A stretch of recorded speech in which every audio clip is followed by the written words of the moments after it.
ফুলচুমার হযরত মুফতি আবু সাঈদ সাহেব হুজুরের বয়ানে আমি একদিন শুনছি, হযরত বলছেন রাসূলুল্লাহ সাল্লাল্লাহু আলাইহি ওয়াসাল্লাম বলছেন যে আল্লাহ তাআলা অর্ধেক সৌন্দর্য কায়নাতের ইউসুফ আলাইহিস সালামকে দান করছেন, আর অর্ধেক সৌন্দর্য আল্লাহ তাআলা সারা সৃষ্টি জগৎকে দান করছেন, আর পুরা সৌন্দর্য একা মুহাম্মদকে দান করছেন সাল্লাল্লাহু আলাইহি ওয়াসাল্লাম।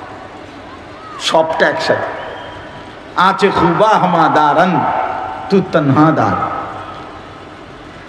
কবি বলেন যে হে নবী মুহাম্মদ সাল্লাল্লাহু আলাইহি ওয়াসাল্লাম, সোয়া লাখ আম্বিয়ার যত গুণ বৈশিষ্ট্য সবকিছু যদি তালাশ করি, আপনি একার মাঝেই সবটা খুঁজে পাবেন।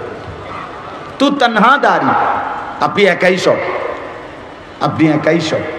হুসনে ইউসুফ দমে ঈসা ইয়াদে বাইদাদান আচে খুবা হামাদারান তু তনহাদার, আপনি একাই সব।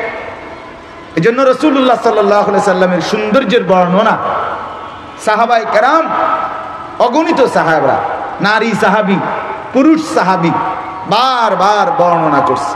বহু সাহাবী পূর্ণিমার চাঁদের সাথে আল্লাহ নবী সাল্লাল্লাহু আলাইহি ওয়াসাল্লামের চেহারা মুবারকের সৌন্দর্যের সাথে বারবার মিলায়া দেখছেন।